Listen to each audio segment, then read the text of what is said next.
ইফতারির আগ মুহূর্তে সূরাতুল ইখলাস যদি আপনি 21 বার পড়েন তাহলে এটার ফজিলত কি হয় যদি আপনি জানেন তাহলে এই আমলটা করতে আপনি আর কখনো মিস করবেন না।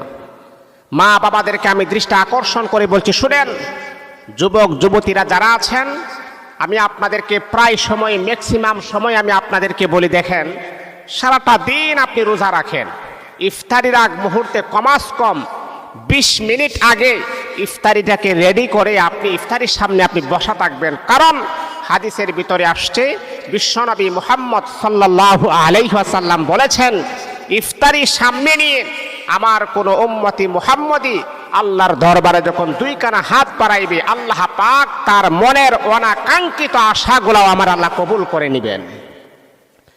যেই সময় দোয়া কবুল হয়, যেই সময় আল্লাহ পাক বুলেটের গুলি মিস হতে পারে, বান্দার দোয়া কখনো মিস হতে পারে না।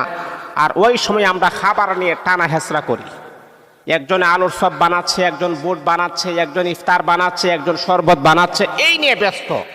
আহা, আপনি খাবার নিয়ে এখনো ব্যস্ত আছেন? আরে ভাই, এই সময় আপনি দোয়া করেন, আরশের মালিক ওই সময় আপনার দিকে তাকিয়ে থাকে। কারণ ওই সময় আল্লাহ পাক দেখতেছেন বান্দার সামনে এত সুন্দর সুস্বাদু খাবার রাখা আছে, কিন্তু বান্দার কলিজাটা ফেটে যাচ্ছে পানির পিপাসার্ত অবস্থায়, তারপরও কেন বান্দা পানি কেন পান করে না?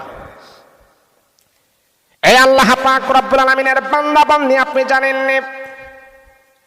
আপনার সামনে যখন বিভিন্ন প্রকারের খাবার যখন থাকে এবং বিভিন্ন প্রাণী যখন থাকে, পানি যখন থাকে, শরবতের পানি রাখা আছে, টিউবওয়েলের পানি রাখা আছে, এমনকি ফ্রিজের পানি রাখা আছে, এত সুন্দর সুস্বাদু পানি থাকার পর আপনার কলিজাটা শুকায় গেছে।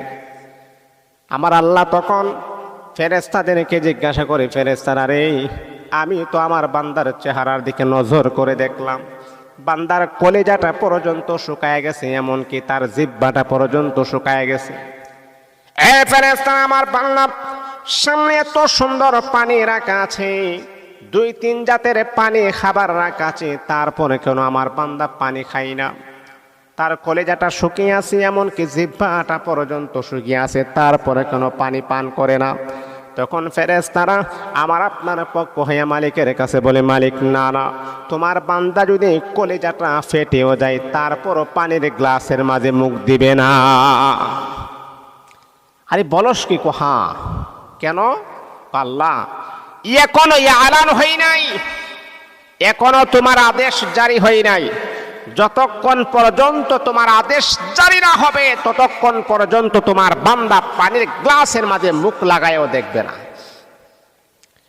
তোমাকে দেখে নাই, তারপর তারা বিশ্বাস করে, তারা নামাজ কায়েম করে, তারা রোজা রাখে, তারা কোরআন তেলাওয়াত করে, তারা সারাদিন না খেয়ে থাকে, তোমার উপরে বিশ্বাস রেখে তারা এই কাজগুলা করে।